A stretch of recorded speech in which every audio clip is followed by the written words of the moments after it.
கடலுடுத்த நிலமடந்தைக்கு நீரால் ஆகிய இந்த கடலை தன் ஆடையாக உடுத்தி இருக்கிறாள் இந்த உலகம்.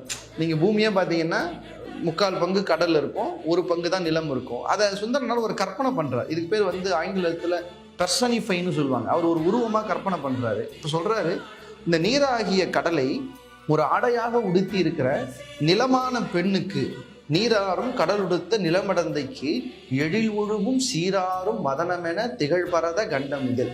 அவள் ஒரு பெண்ணுட்டா அவளுக்கு ஒரு முகம்னு ஒன்று இருக்கணும்ல. எழில் ஒழுகும் முகமாக இருப்பது இந்த பரதகண்டம்.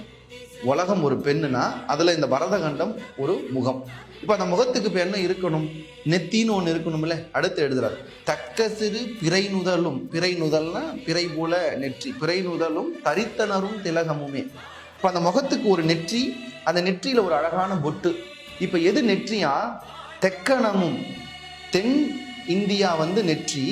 அதுல நம்ம தமிழ் மொழி ஒரு பொட்டு போல இருக்கு. இன்னும் சொன்னோம்னா நம்மளுடைய தமிழ்நாடு அதற்கு நெற்றி, அதற்கு தமிழ் ஒரு பொட்டு போல இருக்கு.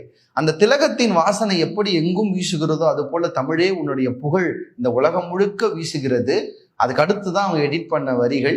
அதுக்கு அடுத்துதான் உன் சீரிழமை, உன்னுடைய இந்த எப்போதும் இளமையாக இருக்கிற நான் உன்னை பார்த்து என்ன செய்யறதுன்னே தெரியாம செயல் மறந்து வாழ்த்துதுமே வாழ்த்துதுமே வாழ்த்து.